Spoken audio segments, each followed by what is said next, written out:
എല്ലാവർക്കും പുതിയ വീഡിയോയിലേക്ക് സ്വാഗതം. ഇത് നമ്മുടെ ഡാമിയാന പ്ലാന്റ് ആണ്, അല്ലെങ്കിൽ യെല്ലോ മോർണിംഗ് ഗ്ലോറി എന്നും ഈ പ്ലാന്റിനെ അറിയപ്പെടുന്നുണ്ട്. ഒരു നിത്യഹരിത ചെടിയാണെന്ന് നമുക്ക് പറയാം. കാരണം എപ്പോഴും ഇതിൽ പൂക്കളുണ്ടാവും, എപ്പോഴും ഇതിൽ പൂക്കൾ ഉണ്ടാവാറുണ്ട്. അതിന് പറ്റിയ മാച്ചിങ് ആയിട്ടൊരു ബട്ടർഫ്ലൈയും വന്നിട്ടുണ്ട് കേട്ടോ, തേനുകരാനായിട്ട്. ഇതൊരു മോർണിംഗ് സമയത്ത് മാത്രമേ കാണത്തുള്ളൂ. ഒരു 10, 11, 12 മണിയൊക്കെ ആകുമ്പോൾ തന്നെ ഇതൊരു വിധം വാടിപ്പോകും. ഇത് വൈകിട്ട് വരെ ഇതിങ്ങനെ പൂത്ത് നിൽക്കാറില്ല. രാവിലെ ഒരുപാട് പൂക്കൾ പൂക്കും, പക്ഷേ വൈകിട്ട് ആകുന്നതിന് മുന്നേ ഉച്ചയൊക്കെ കഴിയുമ്പോൾ തന്നെ ഇതെല്ലാം വാടി വൈകിട്ട് വരെ ഇങ്ങനെ വിരിഞ്ഞത് നിൽക്കാറില്ല. ഒരു ചെറു മരമായിട്ട് ഇത് വളരും.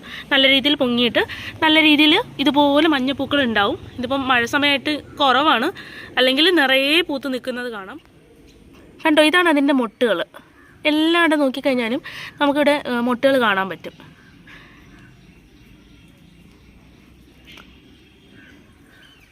ഇതാണ് എൻ്റെ ലീഫ് കേട്ടോ. ഇത് കണ്ടു കഴിഞ്ഞാൽ നമുക്ക് ഈ പ്ലാന്റിനെ തിരിച്ചറിയാനായിട്ട് പറ്റും. കാരണം ഇത് ഒരു കുറച്ച് നാൾ കഴിയുമ്പോൾ പൂത്ത് തുടങ്ങും.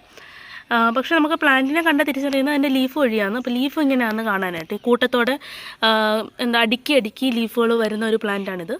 ഇതിന് ഒരുപാട് മെഡിസിനൽ ബെനിഫിറ്റ്സ് ഉണ്ടെന്നും പറയപ്പെടുന്നുണ്ട്. 365 ദിവസം പൂക്കുന്ന ചെടികൾ എന്നുള്ളൊരു വിഭാഗം നോക്കിക്കഴിഞ്ഞാൽ ഇത് നമുക്ക് അതിൽ ഉൾപ്പെടുത്താൻ വേണ്ടി പറ്റും. കാരണം ഇത് എല്ലാ ദിവസവും പൂക്കുന്നുണ്ടാവും. എല്ലാ ദിവസവും മോർണിംഗ് വന്ന് നോക്കിയാലും ഇതിൽ ഫ്ലവേഴ്സ് ഉണ്ടാവും.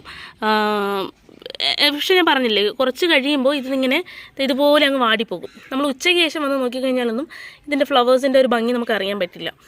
ഒരു 10, 11, ഒരു 12 മണി വരെയൊക്കെ കുഴപ്പമില്ലാന്ന് തോന്നുന്നു.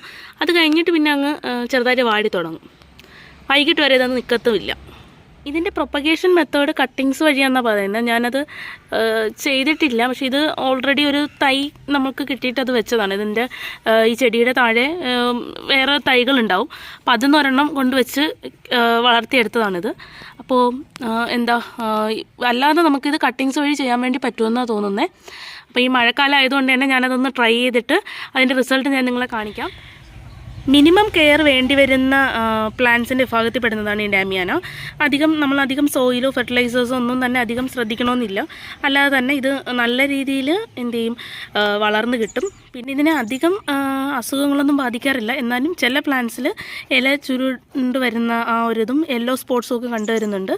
അപ്പോൾ അത് മാത്രം ഒന്ന് ശ്രദ്ധിക്കേണ്ടി വരുള്ളൂ. അല്ലാണ്ടുള്ള അധികം അറ്റാക്കുകളൊന്നും ഈ പ്ലാന്റിന് വരാറില്ല. രോഗപ്രതിരോധ ശേഷി അല്പം കൂടുതലുള്ള ചെടിയാണ്. അപ്പോൾ അതുകൊണ്ട് തന്നെ അധികം ഇങ്ങനെ ഇത് വെച്ചിട്ട് ഇതുവരെ ഒരു അസുഖങ്ങളും ഇതിന് വന്ന് കണ്ടിട്ടില്ല. അധികം ടേക്ക് കെയർ ഒന്നും കൊടുക്കുന്നതുമല്ല. ഒന്ന് വളർന്നു വരുന്ന സമയം ഒരു ചെറിയൊരു ടേക്ക് കെയറിങ് മാത്രമേ ഉണ്ടായിരുന്നുള്ളൂ. അത് കഴിഞ്ഞതിന് ശേഷം ഇത് നല്ല രീതിയിൽ തന്നെ അസുഖങ്ങളൊന്നും ഇല്ലാതെ തന്നെ ഇത് വളർന്ന് വരുന്നുണ്ടായിരുന്നു. ആണ് നമ്മുടെ പുതിയ ചെടിയുടെ വിശേഷങ്ങൾ. അപ്പോൾ അടുത്ത വീഡിയോയിൽ കാണാം. അതുവരേക്കും tata, bye bye, see U.